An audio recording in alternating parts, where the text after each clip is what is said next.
Alors bonjour à tous et bienvenue dans cette nouvelle vidéo. Aujourd'hui nous allons parler des déblocages émotionnels. C'est important de comprendre que c'est émotionnel, que vraiment ce qui nous débloque, qui défait les traumatismes, c'est quand on revit émotionnellement quelque chose mais de façon beaucoup plus positive, quand on est beaucoup plus acteur que ce qu'on a été. Généralement un traumatisme justement il se crée parce que on n'a pas pu agir vraiment, on n'a pas pu être soi et on s'est senti souvent en danger.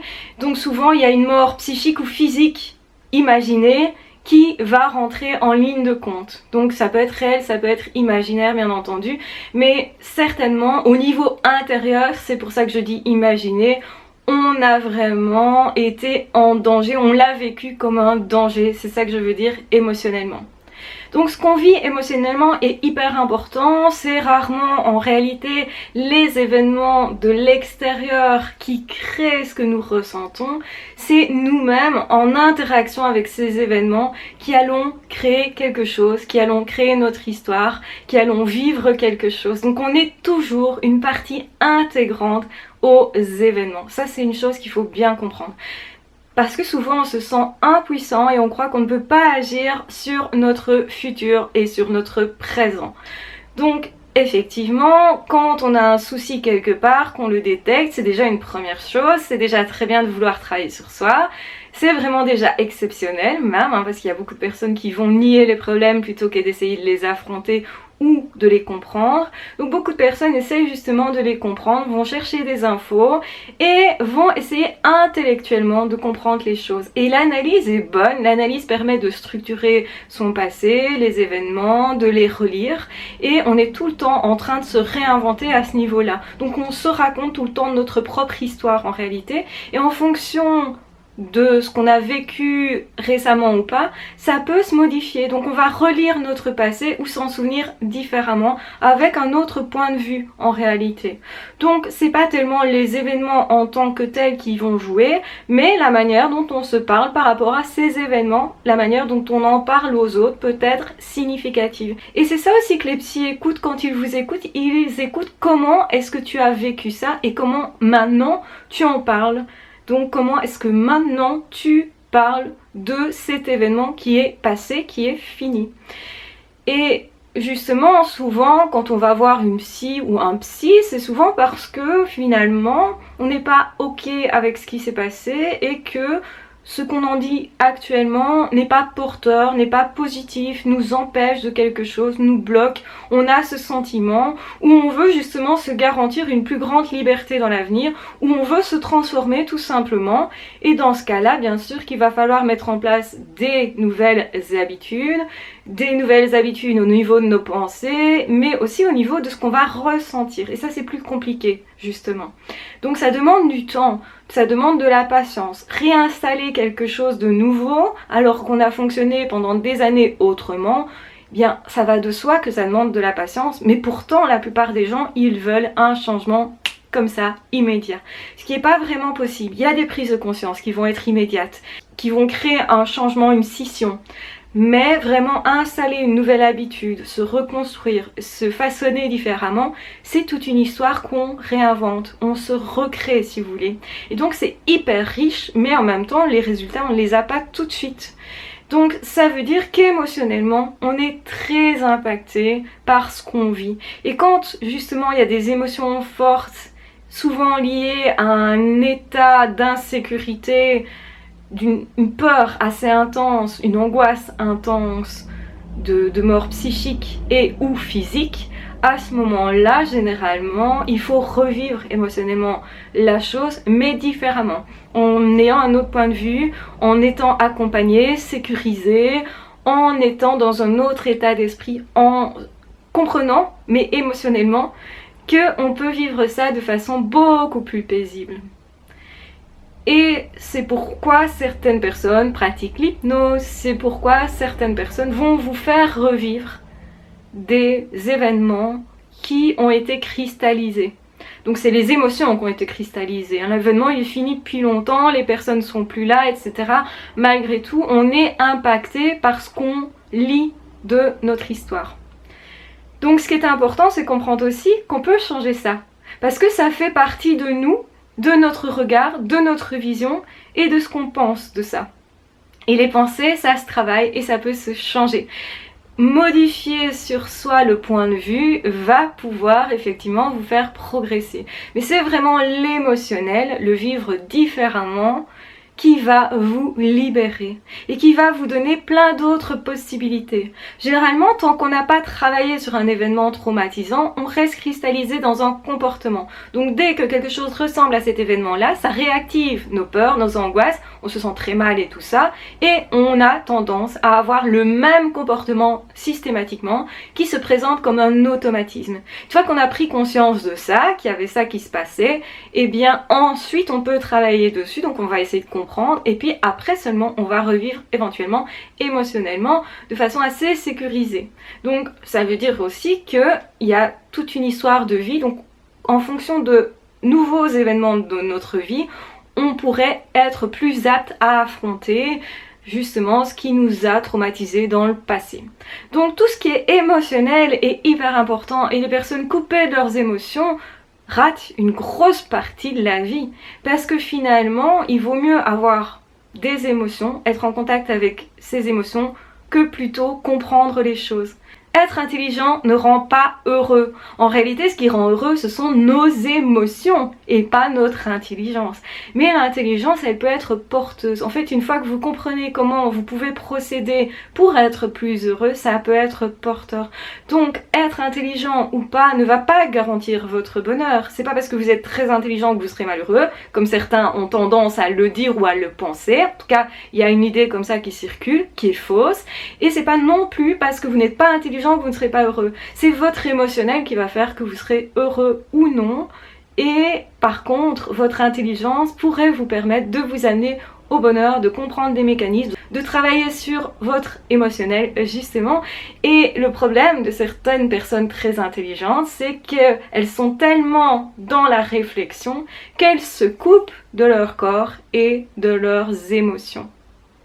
Et c'est plutôt ça le problème. Et c'est pour ça que je vous ai dit un zèbre heureux, donc une personne au potentiel et hautement sensible, pour qu'il soit heureux ou qu'elle soit heureux, il faut vraiment que tout soit accepté, qu'il n'y ait pas une partie de soi qui soit niée.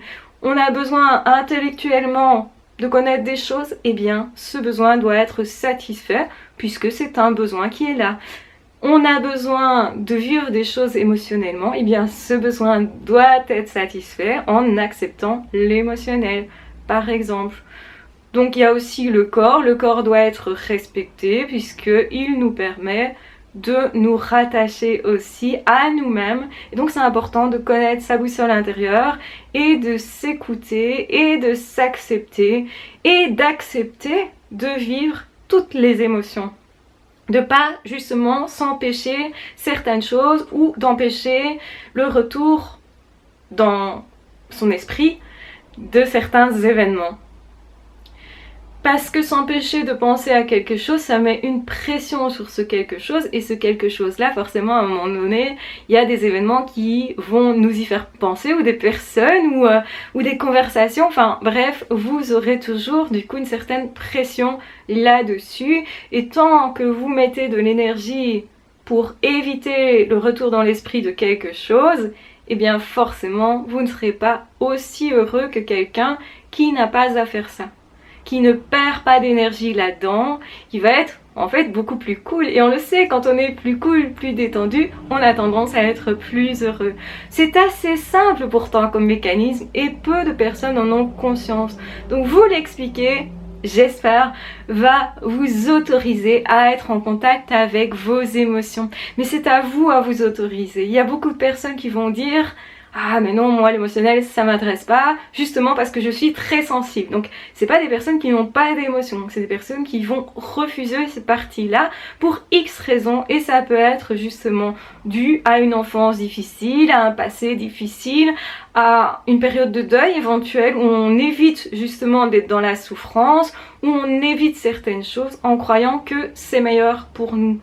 Et effectivement ça peut être une défense de se couper des émotions, parce que pour l'instant c'est compliqué. Quand on vient de perdre quelqu'un, on est en train de faire le deuil, et bien il y a toujours une période dans laquelle on a l'impression de ne sent plus rien.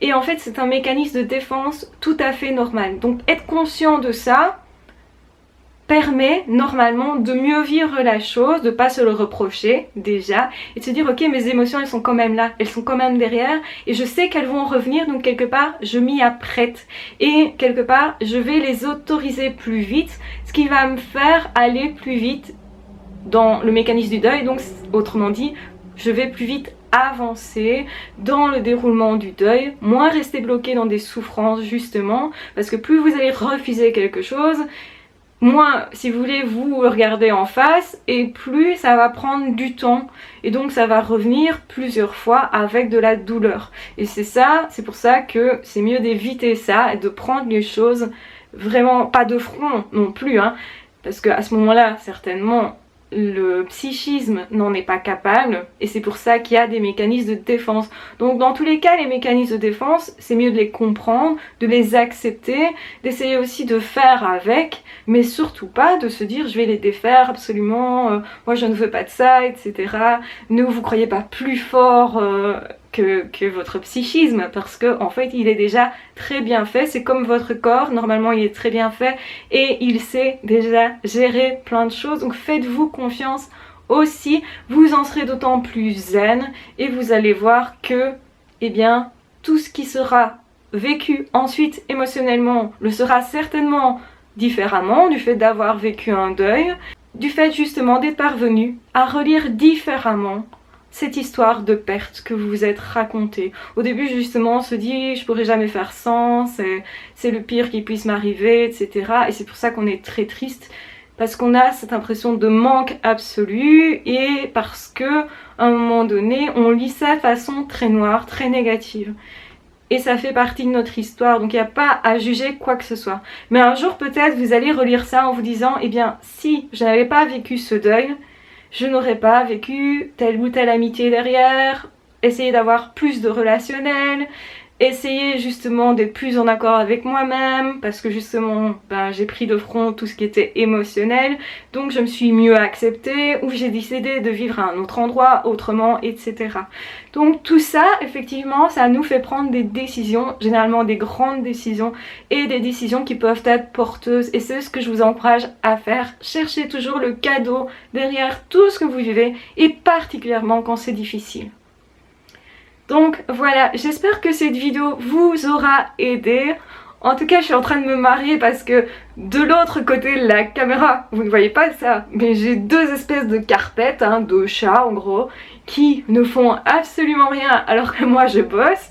Et donc j'ai vraiment l'impression d'être dans un magasin de carpettes, de tapis comme ça. Donc je suis devenue une vendeuse de tapis malgré moi. Voilà, j'espère que vous allez bien. Prenez de toute façon bien soin de vous, bien soin de vos expériences, qu'elles soient passées, qu'elles soient présentes, qu'elles soient encore actuelles.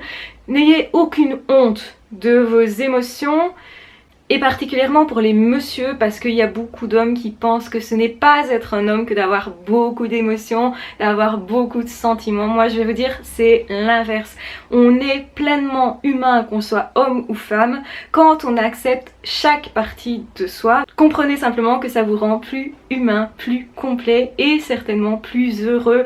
Et nous sommes sur une chaîne de bien-être, donc simplement je vous donne ce tuyau, je vous laisse y réfléchir.